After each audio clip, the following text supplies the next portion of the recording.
Donc, on souhaite établir un planning. Comment en procéder?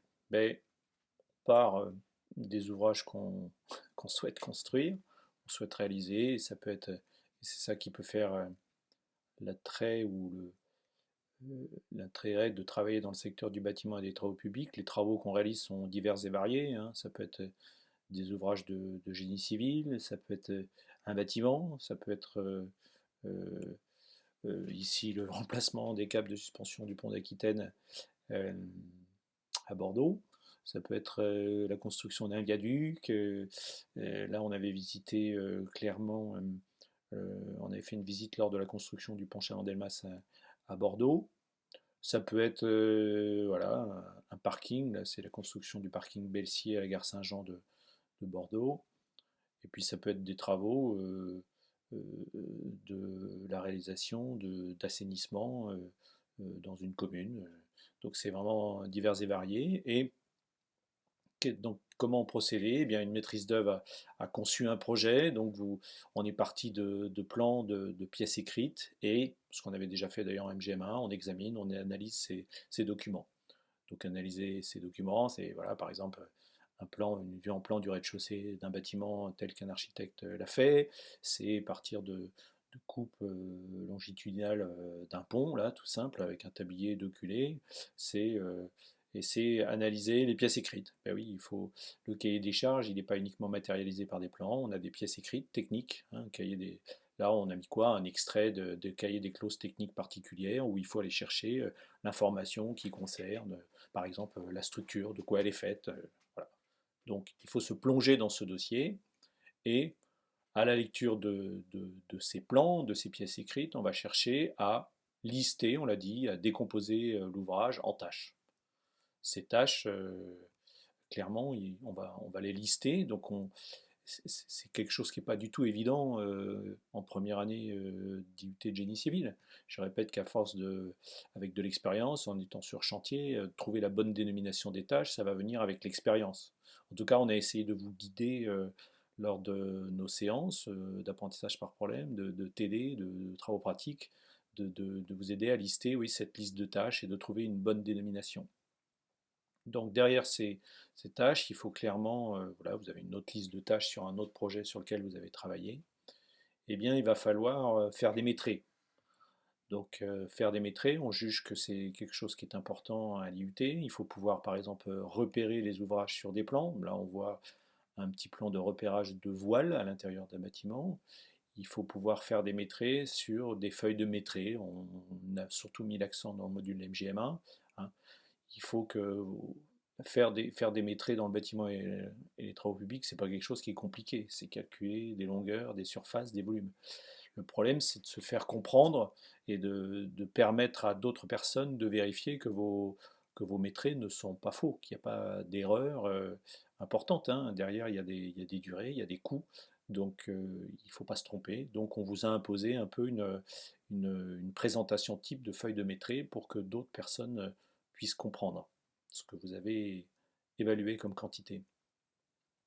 Donc on va voir un peu éventuellement ce qu'on fait de ces quantités. Vous avez un autre exemple ici de métré qui est fait avec un tableau où on retrouve des informations, toutes les informations qui peuvent concerner l'exécution de voiles en béton armé dans un bâtiment. Et puis ces tâches, mais bien sûr, la question qu'on doit en permanence se poser, c'est comment les réaliser. Quel est le procédé mettre en œuvre?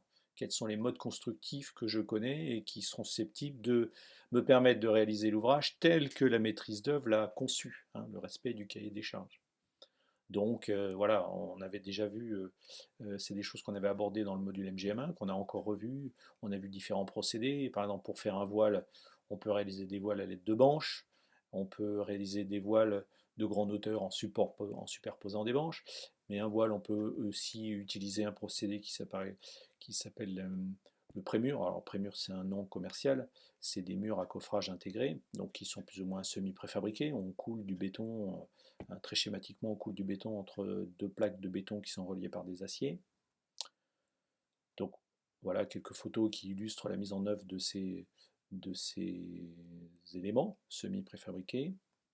D'ailleurs, d'une manière générale, qu'est-ce qu'on peut préfabriquer par exemple sur un chantier? Donc c'est vrai que ma présentation est assez tournée vers du gros œuvre, vers le bâtiment. Hein, on peut préfabriquer carrément des éléments de voile complètement préfabriqués qu'il faudra liaisonner avec le reste de la structure. On peut par exemple préfabriquer maintenant, on essaie de préfabriquer des volets droites d'escalier. On essaye de préfabriquer quand on le juge important, par exemple dans le cas de poutres qui seraient à mettre en œuvre sur une hauteur assez importante. Là, on voit des poutres préfabriquées avec des garde-corps d'ailleurs qui sont déjà solidaires de ces poutres pour que le reste de la structure puisse être réalisé dans des conditions de sécurité optimales. On voit un autre procédé qui permet de mettre en œuvre des poteaux qui sont préfabriqués presque toute hauteur et qu'on viendra et par la suite on viendra clafeter des poutres sur ces poteaux pour construire le reste de l'ossature. Bon. À chaque procédé, il faut pouvoir faire un mode opératoire. Donc là, j'ai mis un extrait, par exemple, de ce que certaines entreprises font, à savoir une bibliothèque de savoir-faire. C'est le cas, par exemple, de GTM ici, qui nous met une, une- là, j'ai extrait d'un mode opératoire illustré, vous voyez, toutes les étapes de, par exemple, le prédécoffrage des voiles une fois qu'ils ont été coulés. Voilà. Donc on a cherché à faire ça dans nos enseignements. Et puis, derrière chaque tâche, il faut déterminer les ressources. Donc ces ressources, on l'a déjà évoqué, sont de deux types principales, enfin humaines, matérielles, financières. Et ces ressources sont très liées, sont liées à leur durée. Enfin, les durées sont liées aux ressources qu'on va mettre en œuvre. Donc par exemple, à un moment donné, il faut de l'expérience ici pour être capable de savoir, au vu des quantités qu'on va mettre en œuvre, quel est l'effectif qu'on va choisir pour réaliser des voiles, pour réaliser une tâche sur un chantier. Alors, vous avez des notions ici qui sont à nouveau rappelées. Un des moyens d'estimer la durée d'une tâche, par exemple en fonction d'un effectif qu'on va mettre, c'est par exemple l'utilisation de temps unitaire.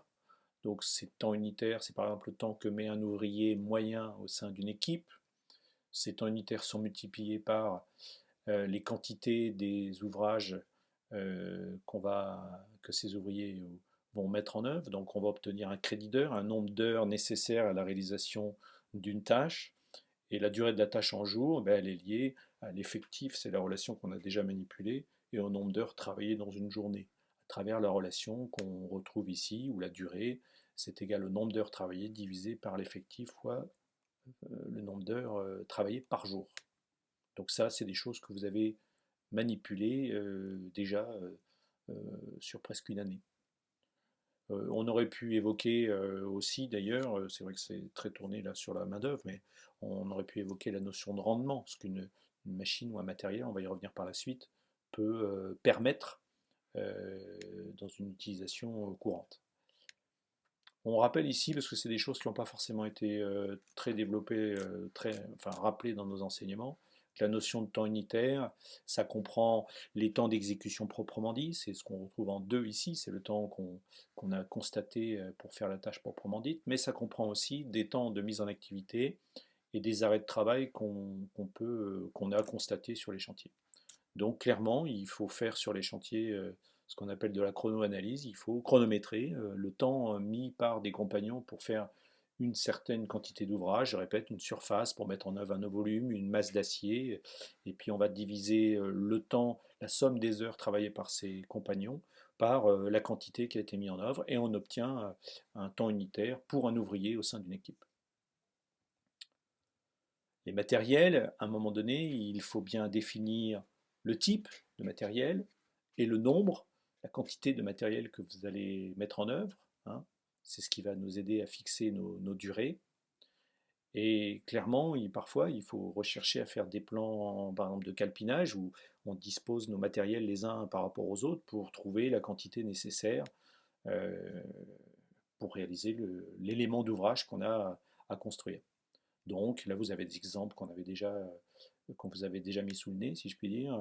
On voit des vues en élévation, où on voit ici en pointillé toutes les branches qui ont été mises en place. Et donc on voit le calpinage, on voit le nombre de branches qu'il faut à tout prix, avec des abouts qui vont permettre de réaliser le voile conçu par une maîtrise d'œuvre. Donc là, on sent bien à travers ces photos qu'il faut faire des plans d'étaiement pour avoir une idée précise du nombre de tours, de poutrelles, de garde-corps qu'on va mettre en œuvre sur le chantier pour réaliser une dalle qui va se trouver à X mètres de hauteur par rapport à un terrain naturel ou un sol existant. On voit bien qu'ici, il faut bien définir exactement le nombre de banches, de lest, d'étais, de stabilité pour pouvoir construire l'ouvrage et pour pouvoir respecter les délais qui vous sont imposés. On voit bien ici que forcément la conception de ces voussoirs, d'un pont construit par encorbellement, on sent bien que c'est quelque chose qu'il faut parfaitement définir, quantifier pour pouvoir ne pas se retrouver coincé pendant l'exécution. Donc faire partie de l'encadrement d'un chantier, c'est aussi, moi je l'ai rajouté, c'est prévoir les dispositifs. On a évoqué les matériels, mais il faut trouver en permanence des solutions pour assurer la sécurité des compagnons. Donc vous avez quelques photos qui montrent que les matériels, il faut faire venir les bons matériels pour, par exemple, ici mettre en œuvre des dalles alvéolaires en bâtiment, hein, pour que les gens puissent travailler en sécurité. Donc la quantification, faire venir ces matériels, c'est important pour que les ouvriers puissent travailler en sécurité.